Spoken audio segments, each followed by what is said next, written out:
premier exercice, nous avons une représentation graphique et on doit répondre à des questions. Alors, Nathan et Charlie ont participé à une course cycliste. Le départ avait lieu au collège et l'arrivée à la mairie. Les courbes ci-dessous illustrent leur course. Donc la courbe bleue, c'est Nathan et la courbe rouge, c'est pour Charlie.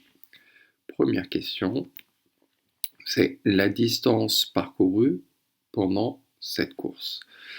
On doit la trouver. La distance parcourue pendant cette course, regardez bien où est-ce que les deux courbes s'arrêtent. Elles s'arrêtent après, finalement, 11 km. Donc je vais donner la réponse. La distance parcourue pendant cette course est de 11 km.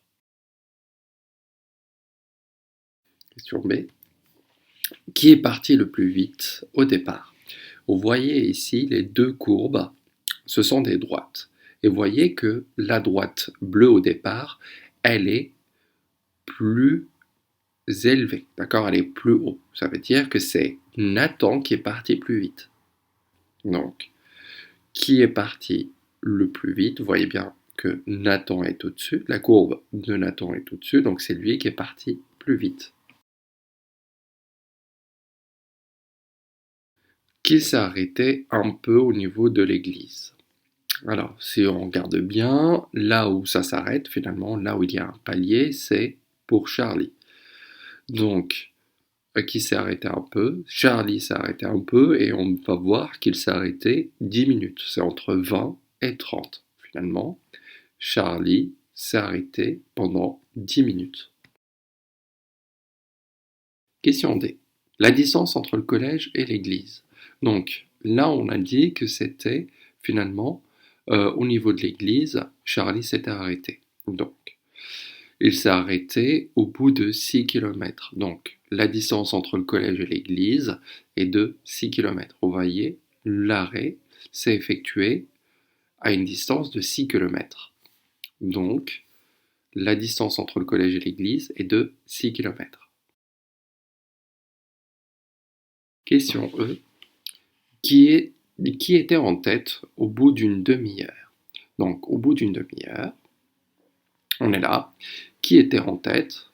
Donc, celui qui a parcouru la plus grande distance, c'est Nathan. Au bout de 30 minutes, au bout d'une demi-heure, donc, Nathan était en tête. F. Qui a doublé qui et à quel moment?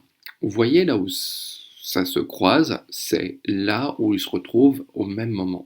Donc, vous voyez ici, Charlie, la courbe de Charlie était en dessous, les deux courbes se croisent, puis passent au-dessus.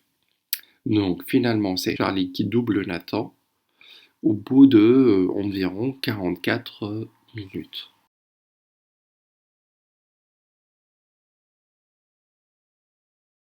G.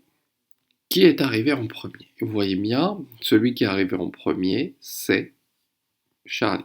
Charlie parcourt les 11 km en 50 minutes, alors que Nathan, lui, il les parcourt au bout de 55 minutes. Qui est arrivé premier, c'est Charlie. Je vais passer à l'exercice suivant. Donc pour cet exercice-là, nous avons 3 triangles. Donc on va commencer par le triangle vert et on va se demander est-ce que ce triangle-là est rectangle ou pas. Donc le côté le plus grand, il fait 5. Donc je vais faire 5 au carré, ça me fait 25. Donc on va utiliser la réciproque ou la contraposée du théorème de Pythagore pour savoir si un triangle est rectangle.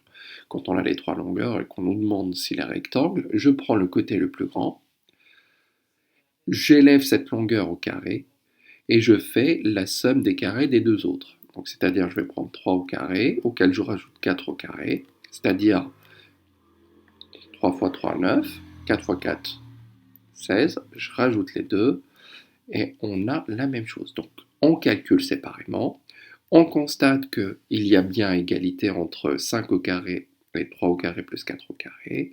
Donc, d'après la réciproque, ça c'est pour dire oui. La réciproque, quand on a l'égalité, c'est pour dire oui, on a un triangle rectangle. Donc d'après la réciproque du théorème de Pythagore, Le triangle est vert et rectangle.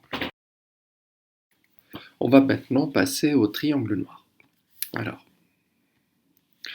je vais prendre la longueur la plus grande, c'est-à-dire 15, et je vais faire 15 au carré. 15 au carré est égal à 225. Maintenant, je vais prendre 9 et 11. Je vais faire 9 au carré plus 11 au carré. 9 au carré, c'est 81. Je rajoute 11 au carré, c'est-à-dire 121. Cela va me faire 202. On voit bien que 15 au carré n'est pas égal à 9 au carré plus 11 au carré. Donc là, puisqu'il n'y a pas égalité, le triangle noir n'est pas rectangle et c'est la contraposée qui me permet de dire cela, la contraposée du théorème de Pythagore. Passons maintenant au dernier triangle, c'est-à-dire le triangle rouge. Le triangle rouge, donc je regarde la longueur la plus grande, c'est-à-dire 20, que j'élève au carré, ça me fait 400. Je vais prendre les deux autres, 12 au carré plus 16 au carré, 12 au carré ça nous fait 144. Je dois faire 16 au carré, ce qui me fait 256. Et quand j'additionne les deux, je trouve 400. On voit bien qu'il y a égalité. On a 20 au carré, qui est égal à 12 au carré plus 16 au carré. Donc, d'après la réciproque du théorème de Pythagore, le triangle rouge est rectangle. Passons à l'exercice suivant. Pour l'exercice 3, nous avons une personne qui est Ivana, qui mesure 1,40 m et qui observe le nouveau stade de Bordeaux. On a ceci. Donc, pour mieux travailler, donc je vais noter I, le point. Donc, on voit bien ici, on a un triangle rectangle. Hein. I, je vais appeler H comme le haut, B comme le bas. Donc, IHB. Alors, le triangle IHB est un triangle rectangle.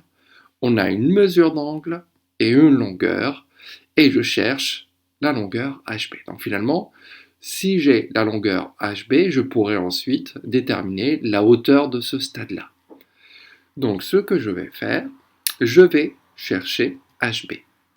Donc on a un triangle rectangle, on a une mesure d'angle et une longueur. Donc on va penser trigonométrie. Trigonométrie. Il y a un lien entre deux longueurs et une mesure d'angle, et on a un triangle rectangle. Donc on va dire qu'on a un triangle rectangle, on pourra ensuite donc utiliser la trigonométrie. Il faut savoir quel est le rapport trigonométrique que l'on va utiliser. Ici, je cherche la longueur du côté opposé, et j'ai la longueur du côté adjacent. Opposé sur adjacent, ce n'est rien d'autre que la tangente. Donc on va utiliser la tangente. Donc, je vais commencer par rédiger, puis on verra ensuite.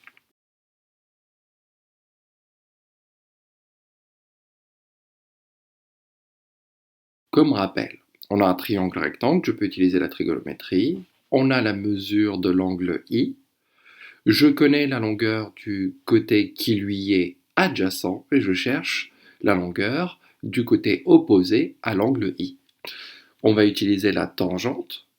Hein. La tangente de l'angle I, ça va être opposé sur adjacent, c'est-à-dire HB sur IB. On va remplacer. La tangente d'un angle qui fait 55 degrés est égale à HB sur 25. Dans ce cas-là, on va faire le produit en croix. Pour savoir quelle est la longueur HB, donc je peux aussi rajouter un petit 1 ici, et je vais faire 25 fois tangente de 55 divisé par 1, mais ça sert strictement à rien ici, c'est juste pour ne pas se tromper. Qu'est-ce que je dois multiplier? Donc, pour trouver HB, je dois faire 25 fois tangente de 55. Ce qui me fait environ 35,7 mètres. HB mesure environ 35,7 mètres. Maintenant, regardons quelle est la hauteur de ce stade-là? Pour savoir quelle est la hauteur du stade, il faut faire HB plus 1,40 m. Donc, je dois faire 35,7 mètres plus 1,4 mètres, ce qui me fait 37,1 mètres. Le nouveau stade de Bordeaux mesure environ 37,1 mètres de haut. Passons à l'exercice suivant.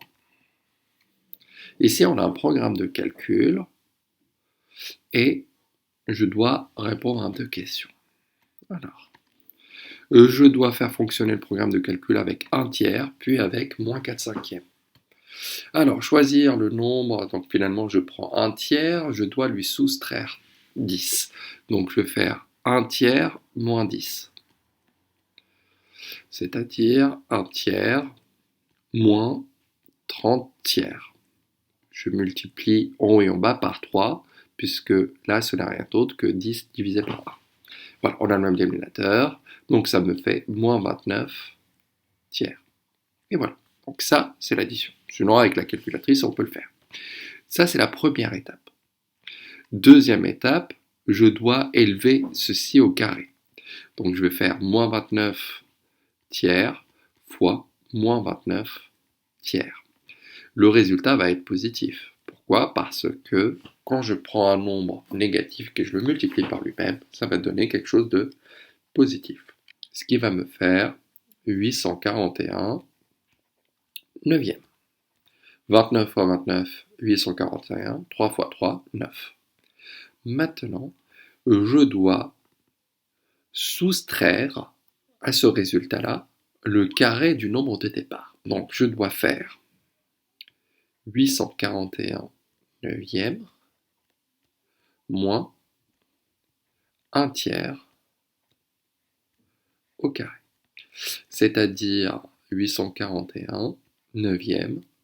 Alors 1 fois 1, ça nous fait 1. 3 fois 3, ça nous fait 9. Donc ça me fait 840 neuvième. Je peux simplifier. Ça me fait 280 tiers. Je peux diviser en haut et en bas par 3. Maintenant, je dois calculer pour moins 4 cinquièmes. Donc, ce que je vais faire, donc là, c'est pour le premier nombre, ça c'est pour le deuxième nombre. Je dois prendre moins 4 cinquièmes. Je dois lui soustraire 10. C'est-à-dire, je dois faire moins 4 cinquièmes moins 50 cinquièmes. Ce qui nous fait moins 54 cinquièmes. Je dois élever cela au carré. Donc c'est-à-dire moins 54 cinquièmes, je dois multiplier par moins 54 cinquièmes. 5 fois 5, ça nous fait 25. Maintenant 54 au carré, ça me fait 2916. 2916 sur 25. Voilà. Maintenant, je dois prendre ce nombre-là, c'est-à-dire 2916 25e, et je dois soustraire moins 4 cinquièmes au carré. 2916 sur 25, moins, alors, le carré de moins 4. Moins 4 fois moins 4, ça nous fait 16. Le carré de 5, c'est 25. On a le même dénominateur, donc ça nous fait 2900 sur 25. Je peux simplifier 2900 divisé par 25, ce qui me fait 116. Je vais quand même rappeler, donc si je fais un tiers comme nombre de départ, je vais obtenir 280 tiers. Et si je prends moins 4 cinquièmes comme nombre de départ, le résultat, ça va être 116. Deuxième question. Je dois appliquer ce programme de calcul à x, donc f de x. Alors, donc f de x, c'est l'image de x par ce programme de calcul. Qu'est-ce qu'on commence par faire? On commence par faire quoi? Je commence par faire x moins 10. Ceci, je vais l'élever au carré. Ensuite, je vais faire ceci moins le carré du nombre de départ, c'est-à-dire x au carré. Donc, x moins 10, ceci je l'élève au carré, et je retire le nombre des départs au carré. On nous demande une expression, la voilà. Passons à la suite. Pour l'exercice 5, on me demande, donc on a un triangle ici, on me demande de calculer BC, AS et AC. Donc là, vous voyez, il y a des triangles rectangles et aussi du Thalès. Finalement, je peux faire le théorème de Pythagore, je peux aussi faire le théorème de Thalès. Alors, on va pouvoir appliquer le théorème de Thalès pour calculer BC. Pour calculer BC, on va utiliser le théorème de Thalès. Pourquoi on peut utiliser le théorème de Thalès? Il faut trois conditions. Il faut 3 points alignés, A, R et B sont alignés. On a A, S et C qui sont alignés. Et il nous faut des droites parallèles. R, S et BC sont parallèles. Pourquoi sont-elles parallèles? Parce qu'elles sont perpendiculaires à une même droite. Et voilà. Donc on a les trois conditions pour pouvoir utiliser le théorème de Thalès. Donc je vais dire que j'utilise le théorème de Thalès. Je vais écrire l'égalité de Thalès. Donc vous voyez bien le sommet commun de triangle. Alors AR sur AB est égal à AS sur AC, qui est égal à RS sur BC. On remplace. Pour calculer BC, je vais devoir faire un produit en croix. Donc AS, lui, sur AC, ne va me servir à rien. Donc je vais prendre le surligneur. Je vais utiliser ces deux rapports. Alors, pour pouvoir calculer BC, je vais prendre le rapport où il y a BC et le rapport où j'ai les deux nombres, le numérateur et le dénominateur. Donc je vais faire 2,8 fois 6, je multiplie les deux valeurs qui sont en diagonale, et je vais diviser par la troisième valeur. Ceci va me donner 8. BC est égal à 8 cm. Maintenant, si je veux calculer AS, il va falloir se placer dans le triangle ARS, qui est un triangle rectangle. ARS est rectangle en R. Je peux utiliser le théorème de Pythagore. Pourquoi? Parce qu'on a un triangle rectangle.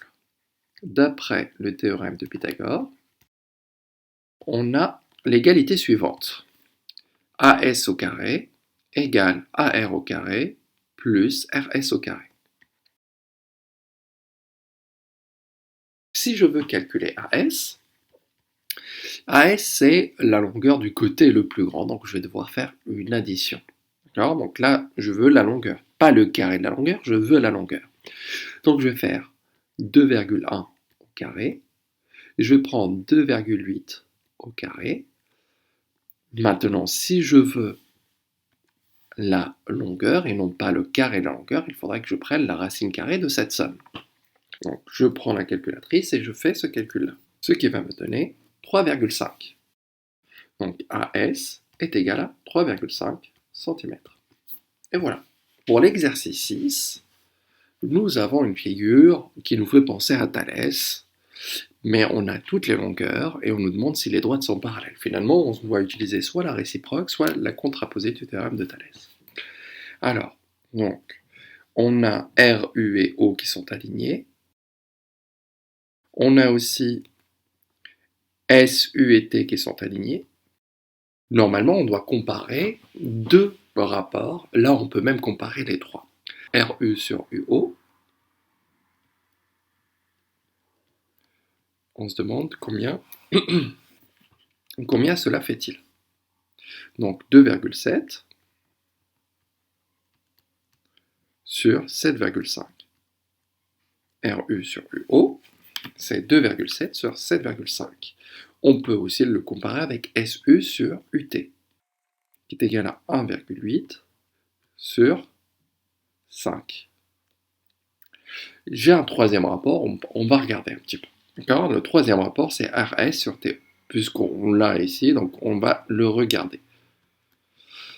C'est égal à 1,62 sur 4,5. Donc, est-ce qu'il y a égalité entre ces trois rapports? Il y a plusieurs façons de faire. Je peux regarder déjà, est-ce que si je fais 2,7 divisé par 7,5, est-ce que ça va me donner quelque chose, on va dire, de décimal? Oui, ça nous fait 0,36. Regardons maintenant 1,8 divisé par 5. Je trouve quoi? Je trouve 0,36. Ah, vous voyez ici, on a les deux rapports qui sont égaux. Donc normalement ici, on utilise le théorème, la réciproque du théorème de Thalès pour dire que c'est bon, puisqu'il y a égalité. Mais on a un troisième rapport, on le vérifie, ça coûte rien, on va vérifier 1,62 divisé par 4,5, ce qui me fait 0,36. Vous voyez, on constate qu'il y a égalité, on a RU sur UO qui est égal à SU sur UT qui est égal à RS sur TO, puisqu'il y a égalité de Thalès. Donc, d'après la réciproque, on peut dire que la droite RS est parallèle à la droite TO. On va maintenant passer au dernier exercice, l'exercice 7. Alors donc, Arthur propose de répartir ces dragées-là dans 20 corbeilles. Chaque corbeille doit avoir la même composition. Combien leur reste-t-il de dragées, sachant qu'il y a 3003 dragées au chocolat et 3731 dragées aux amandes? On va faire la division euclidienne. 3003, c'est 20 fois combien plus combien? Quel est le reste? Donc il me faut le quotient et le reste. De la division euclidienne de 3003 par 20 et de 3731 par 20. Il faut savoir utiliser la division euclidienne sur la calculatrice. Ça me fait donc le quotient c'est 150 et le reste est 3. Donc 20 fois 150 plus 3. Et pour 3731, ça fait 20 fois 186 qui est le quotient plus 11 qui est le reste. Il reste donc 3 dragées au chocolat et 11 dragées aux amandes. Il reste donc 14 dragées au total. Donc Emma propose de faire 90 dragées. Est-ce que ça convient? Finalement, si je divise 3003 par 90, est-ce que le reste va être quelque chose de nul? Enfin, ça me fait 9 fois 33, mais par contre il me reste 33. Vous voyez, le reste n'est pas nul. 9 n'est pas un diviseur de 3003. Donc déjà là, je peux m'arrêter et je vais dire 90 n'est pas un diviseur de 3003. Car le reste de la division euclidienne n'est pas nul. Donc, il ne convient pas. Deuxième question, c'est ils se mettent d'accord pour faire le maximum de ballotins. Combien en feront-ils et quelle sera leur composition? Le nombre maximal, il faudra que ça soit 1, un diviseur, 2, le plus grand. Bon, finalement, je cherche le PGCD. Je vais prendre la calculatrice et je vais chercher leur PGCD, ce qui me fait 91. Et voilà. Donc, ils peuvent donc faire 91 ballotins au maximum. Maintenant, quelle va être leur composition? Si je divise par 91, donc je vais faire 3003 divisé par 91, je sais que c'est un diviseur, ça me fait 33, et je vais faire 3731 divisé par 91, ce qui va me faire 41. Donc ici, si je divise en 91 ballotins, chaque ballotin va contenir 33 dragées au chocolat et 41 dragées aux amandes. Et voilà ce qui achève le devoir.